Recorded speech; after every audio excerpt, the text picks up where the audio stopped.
China has emerged as one of the 21st century's most consequential nations, making it more important than ever to understand how the country is governed.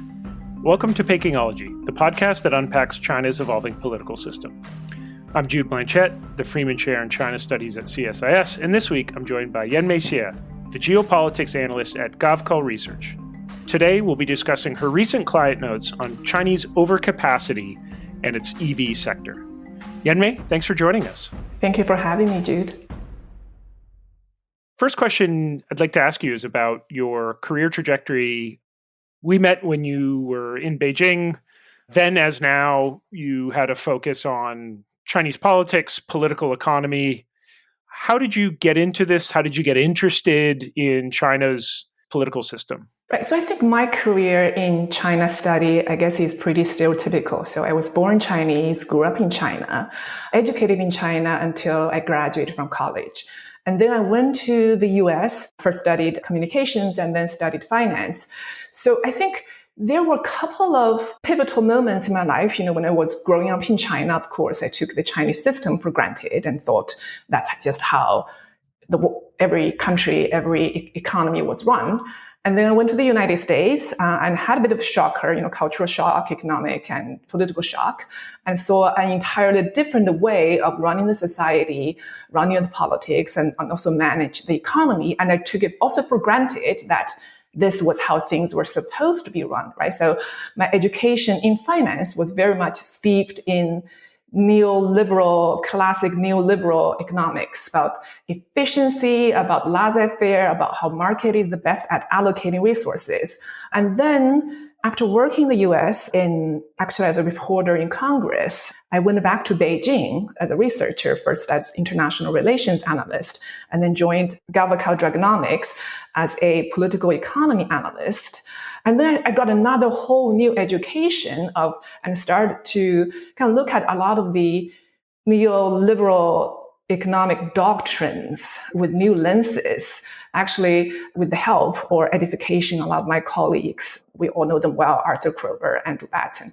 On the way, my career is kind of stereotypical, a Chinese person studied China.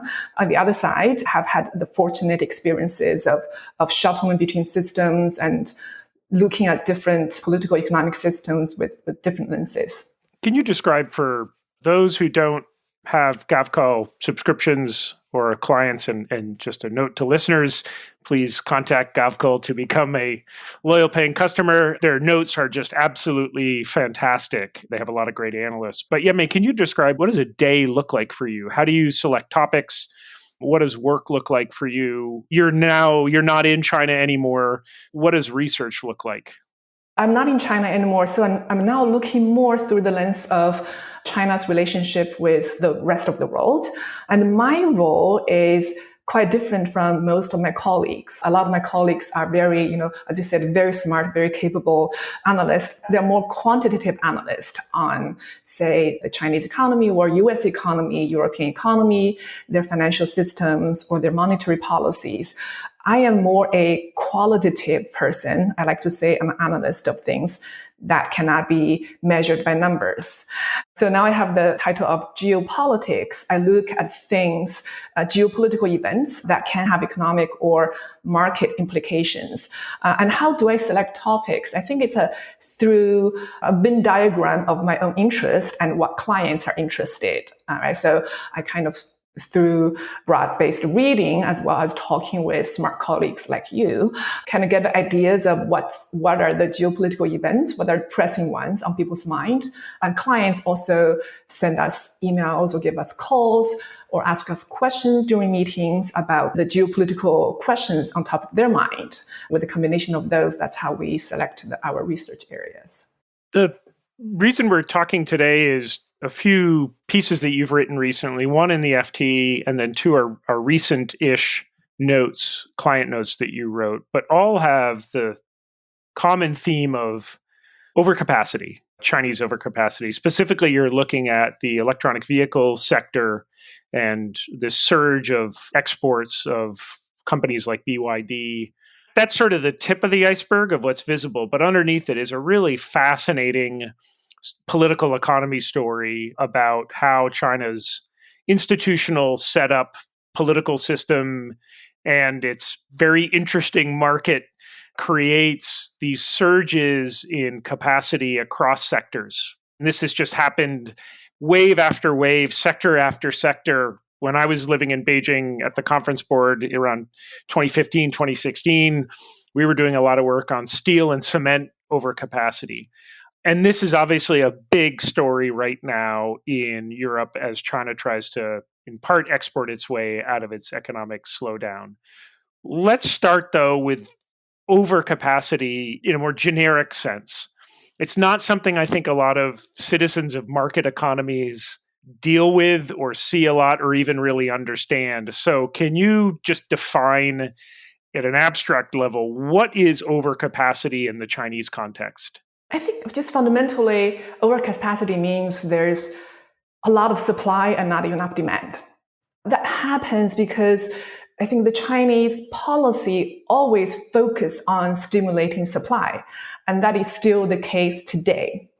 And also because the Chinese system, throughout every ministries in the central government, every local governments, all the corporations, state-owned or private, they have been conditioned to be very responsive to policy incentives. And so when there is supply stimulus, every agency, every local government, and every entity in the Chinese economy are mobilized to produce.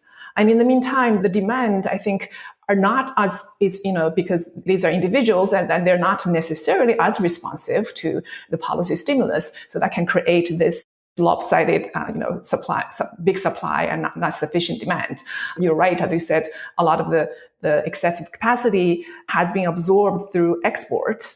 But I think you notice that this is a big topic right now, catching a lot of attention globally, because the Chinese export of excessive capacity is a bigger problem now than before. One, because, as you mentioned, it's one thing to accept importing a lot of Chinese steel and cement, relatively simple technologically and relatively low value added, versus accepting deindustrialization by Chinese overcapacity in sectors like automobile, much more high-tech, higher value added, and also much more complicated systems and arguably just more central to any industrialized country's industrial health.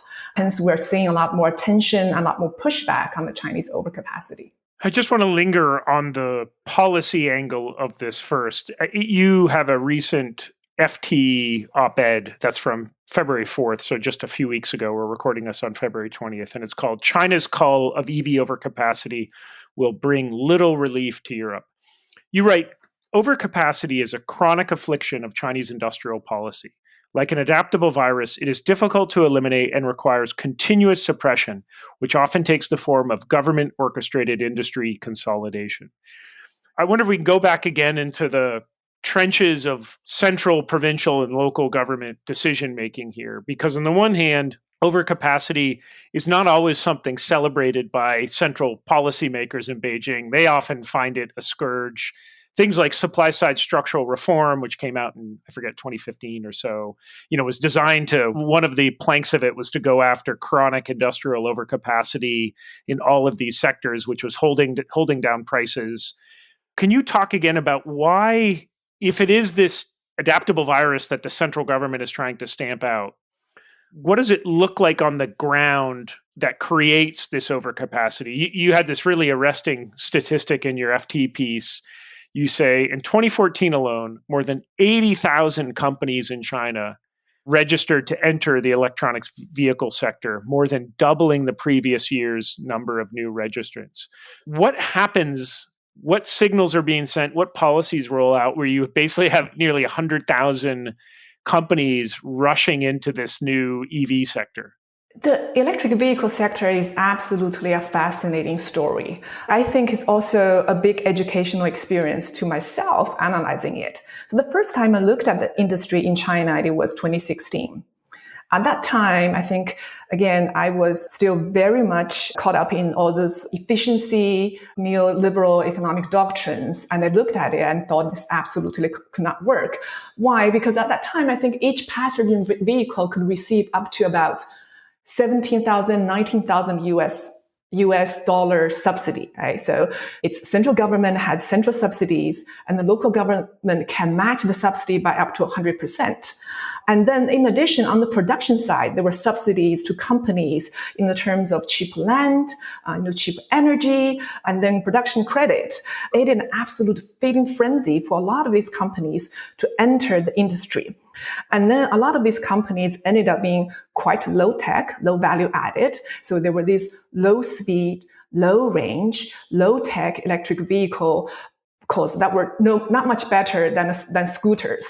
And then because of this, local government also were incentivized to install local protectionist policy to attract production into their cities, into their provinces, right? So they rolled out a slew of subsidies.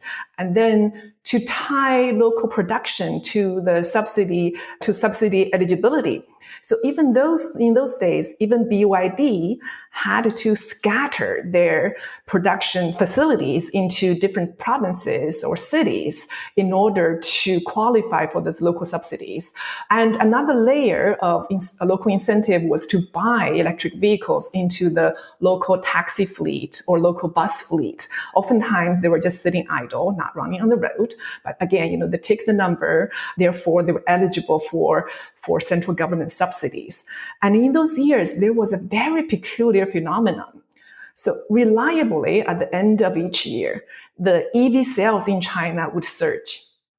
And then when you look into the data in detail, it was not that this consumers suddenly found electric vehicles more appealing at the end of the year, but it was because local governments, they had annual sales target to meet.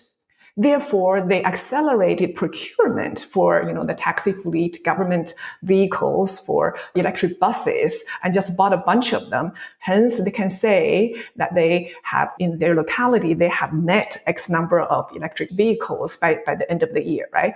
So when I looked at that picture, and I decided that this was just another massive waste of industrial policy. There was no way that from this wasteful spending, from local protectionism and fragmented industry, there could emerge global leaders in electric vehicles. And I was massively wrong. So I think actually from this overcapacity that created a fiercely competitive industry because Chinese companies themselves had to fight rounds and rounds of price wars.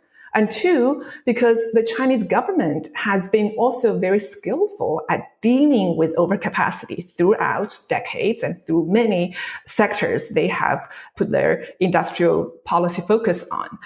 So there have been several rounds of culling of overcapacity by one, raising the license standards for company entry, for production licenses. And then two, they gradually withdraw subsidies. And they start with the low range, low speed end, right? So they call those low value added, low tech companies first. And then the industry leaders then started to emerge from this quite brutal competition. That's why now we have the BYDs of China. So can I ask you if this pattern describes the sort of overcapacity story in EVs, but also in other sectors? Chinese central government identifies something as being important. So in this case with EVs, in 2009, China says, okay, this is a strategic emerging industry.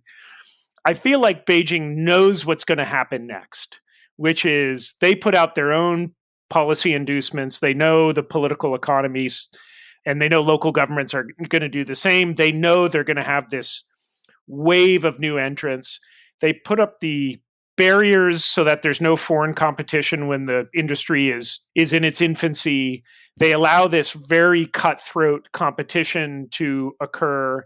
And then they know at some point they'll now start tapping on the brakes and let the fittest, in a Darwinian sense, they'll let the fittest sort of survive. And now they will have scaled up in a protected domestic market.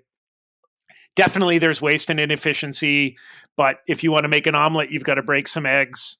And so then once they have this strong domestic champions, then they unleash them on the world. And then maybe they start allowing some foreign competition domestically in China because they know at this point they've created some pretty sizable behemoths. Is that story resonate with you at a structural level in terms of what we're seeing here? Absolutely. So I think you just narrated the ingredient for the omelet that I forgot to mention, which is the protectionism and also the strategical withdrawal of protection. Right? So when the industry was at the infant stage, the protectionist wall was very high. So China designed the subsidy eligibility requirements to exclude both foreign battery makers as well as foreign car makers. And then to allow these Chinese infant producers to grow up in a relatively safe environment. And then when the government felt perhaps these companies were teenagers, not infant anymore, they kind of lowered the wall a little bit, right? So it's 2019, China allowed Tesla to come and establish a mega factory in Shanghai. And Tesla was able to, one, establish the factory without the usual joint venture or requirement. And two, Tesla was eligible for the full suite of support.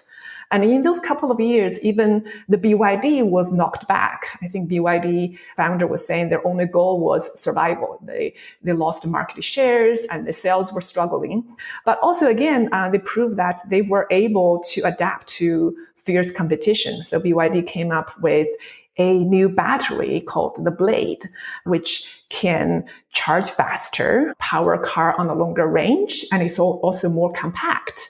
And then just in a couple of years, BYD not only recovered its domestic market share, now I think it's going to knock Tesla off the perch as the number one seller of EV in the world. The Chinese have a phrase called introducing the catfish into the sardine tank. Right, so they kind of introduce the fierce catfish into the tank to cull the weak and make the strong ones run faster. Now that we have some of these running faster, and again, BYD is a really good example of this, let me pivot now to talk about what it looks like when this industrial machine then starts exporting its products. As you say, it's one thing when you're having relatively low technology outputs like steel, which going onto the global market, and while you do have some pockets of frustration arising, it's not like the United States, for example, has the most robust global steel sector. The story is different when you're talking about Europe and automobiles. There's now just an acute sense of, as you said before, deindustrialization, as you see waves of lower priced, very good EVs now coming into the market. So what is your sense of how concerned European capitals are about this? And what is your sense on how, let's take Germany, for example, what is the playbook for Germany in how they're going to deal with this? And the complication, I'd be curious for your insights on, does the fact that German automakers continue to rely on China as a growth market, does that constrain room for German policymakers to take punitive actions to try to limit this import flux out of a concern that China will retaliate against German automakers in their market? So let me start with the broad picture about the trade frictions that kind of Chinese overcapacity is creating, particularly in developed countries. I think several things have changed fundamentally that will influence China's trade relations with these countries for years to come. One, we're talking about the China has ascended the value chain.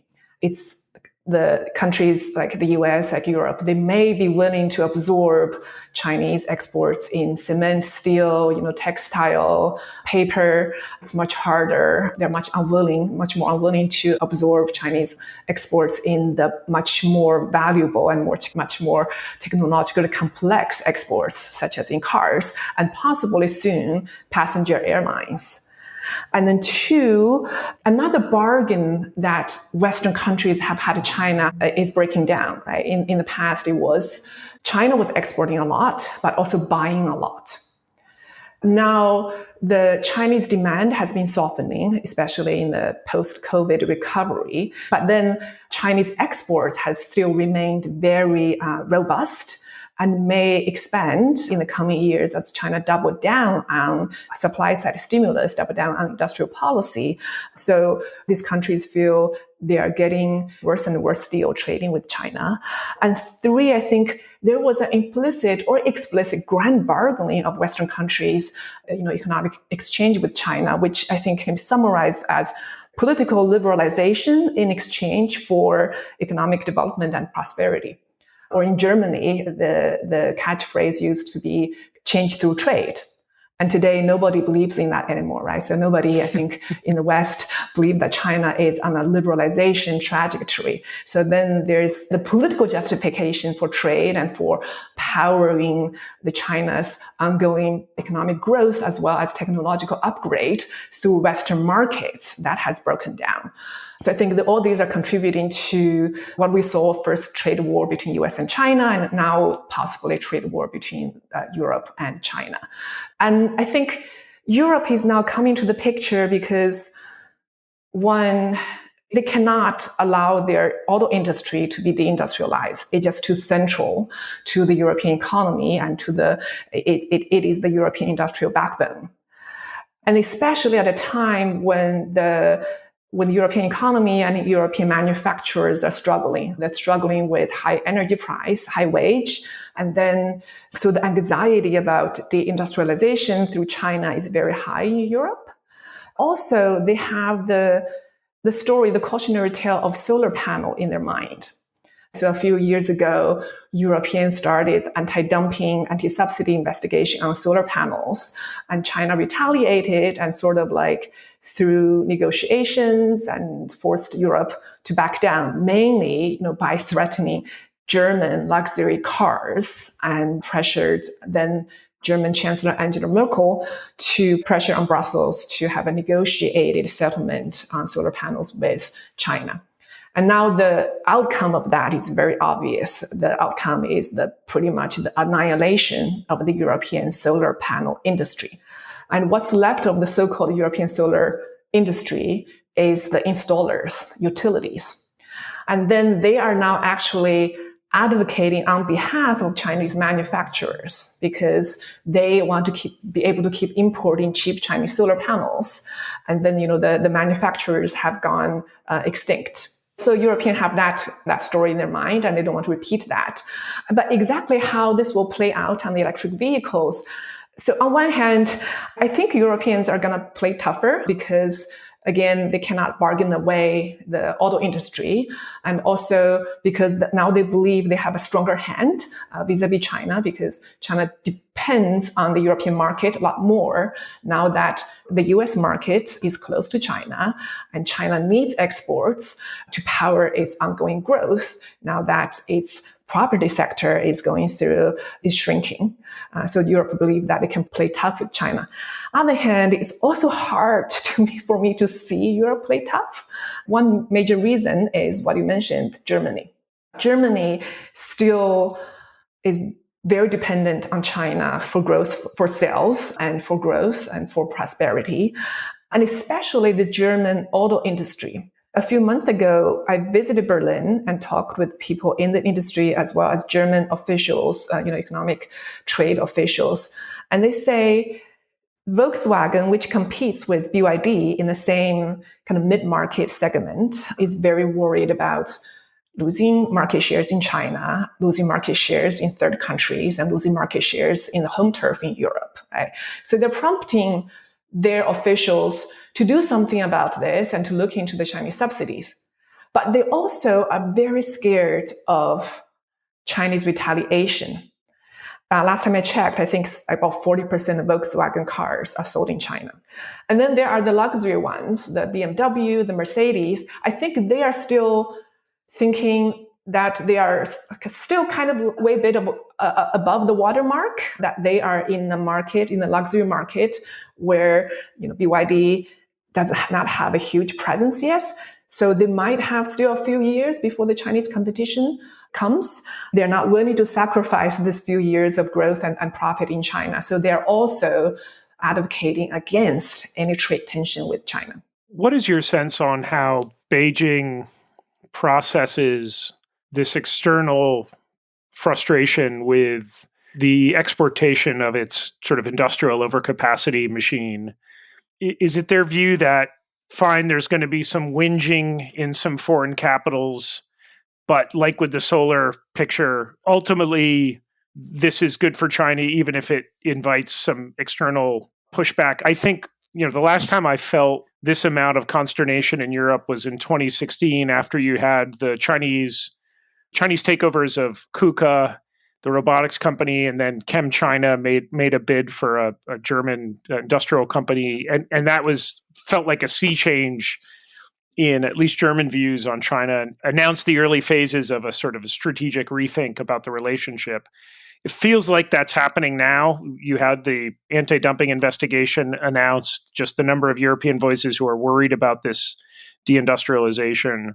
Do you think this is going to redirect Beijing's efforts, or do you think that they are well on the path to essentially trying to rush for global EB leadership and dominance, especially in global South markets, that they don't really care if there's going to be a bit of kvetching in Brussels and Berlin? I don't think this will prompt fundamental change of behavior or calculation in China. One, because the Chinese playbook has always worked in the Chinese mind. They achieved their objectives, right? So their industries have steadily climbed the technological and value chain. They have, steadily, reliably created global, not only domestic champions, but global leaders in the industries that they focus on. So I think there's no reason for them to doubt that this will be another success story, and then to the extent that there are trade tensions that can be temporary. That said, I think China is looking at Europe, is preemptively looking at a number of avenues to address the perhaps upcoming potential tariffs. It will be a combination of sticks and carrots and evasion. So the sticks will be retaliation on, similar anti-dumping, anti-subsidy tariffs on European sectors, market denial to European exports, and perhaps even, regulatory retaliation on European German car companies invested in China. And I think China now is also has a whole of government approach, directive to direct all the ministries, customs, trade, finance, diplomacy, transportation, to look at both to facilitate and streamline the exports of electric vehicles, and two, to help them invest in production facilities overseas, hence in preparation for the tariffs and to be able to get around it. What is the next overcapacity story, do you think, in China? The more immediate one is semiconductor chips, perhaps the legacy chips. So if you just look at how many facilities that are being built in China, as well as the rest of the world, there is just no question that massive overcapacity will come down the pike very soon. The next big one probably will be airliners. China just debuted its first homegrown airliner in Singapore, and China has been trying to grow its own airline industry for decades, and its moment may have come. And I think Airbus and Boeing will have to fight off Chinese competitors perhaps in a couple of years. Where would those markets be, do you think? I'm imagining those are not in developed markets. Is that in the global South? You see that playing out? Mm-hmm. The global South is the natural market, but I think that China will still focus a lot on the European market. And that has to do with because one, the developed countries just have a lot more purchasing power, right? So that's the priced market. And two, the US, I have no doubt the US will design policy and barriers to keep Chinese airplanes out. And the US can do that because the US has a system that is not shy of being political. So the US can design policy just with the explicit goal of saying, we just want to keep the Chinese exports out, right? And then three, the US has turned its back on WTO. So the US has no issue with coming up with protectionist policy that run roughshod over WTO rules. And Europe is far from there yet. Europe still is very, faithfully holding on to WTO rules that makes it harder to design protectionist policy. So even if, and also, we discussed it before, Europe is not a single entity like the US is. To come up with a policy, has to wrangle with all the different members that have different relationship with China and also different philosophy about trade. Some are more laissez-faire, some are more comfortable, like France, with protectionism. Europe will be probably very slow coming up with some trade defense, if at all. So I would think that, yes, the developing countries is a natural market, but I expect that Chinese airlines to penetrate the European market to a degree as well. I'm way out of my zone of comfort here talking about Chinese commercial airliners, but I suppose I had it in my head that there would be a great deal of airliner and customer hesitation about getting on a C919 plane. Even if there were not explicit market barriers, I struggle to see major airliners picking up Chinese jets, even if they get regulatory approval. You sense that the market is more ripe than cynics like myself expect? It is a barrier, but it's far from insurmountable. I know it's not apple to apple. I think we had this skepticism about Korean cars, for example. We also now we're skeptical about whether Western customers will embrace Chinese cars, right? Because Chinese products are always seen as low quality, shoddy, unreliable. But that's changing. Also, I think in European market, we keep talking about European, we have to, again, be reminded it's not monolithic. Countries like Spain, where I am right now, Portugal, Greece, they don't necessarily have the same view about Chinese products as like the sort of the blue chip consumers in Germany or France, and don't necessarily have that kind of a brand loyalty. And three, I think Chinese company, they're smart too. I don't exactly know what kind of sales and marketing strategy a Chinese airliner will deploy. But for example, with BYD, one strategy they've used to penetrate the European market and raise their brand awareness is to go after the rental companies first, the car rental company. Right? So rather than dealing directly with consumers. So the rental company, they're less brand loyal. They care about a good deal. Through that way, they give the drivers exposure to their cars and hence kind of lower down that resistance to their products. And China's never one someone should underestimate. As you say, we've seen this before where there's a view that China can't innovate. And now suddenly the story we're having now is about really fantastic EVs that China is producing at a lower cost that are out in the international marketplace. Yanmei, thank you so much for this conversation. For listeners, a few of the things we discussed today are client notes, but do want to recommend that folks go read Yanmei's really good Financial Times op-ed, which is called China's Cull of EV Overcapacity Will Bring Little Relief to Europe. Yanmei, really appreciate this, really appreciate the conversation, and hope to see you in person sometime soon. My pleasure, Jude. Thank you. If you enjoyed this podcast, check out our larger suite of CSIS podcasts. From Into Africa, The Asia Chessboard, China Power, The Trade Guys, Smart Women, Smart Power, and more. You can listen to them all on major streaming platforms like iTunes and Spotify. Visit csis.org/podcasts to see our full catalog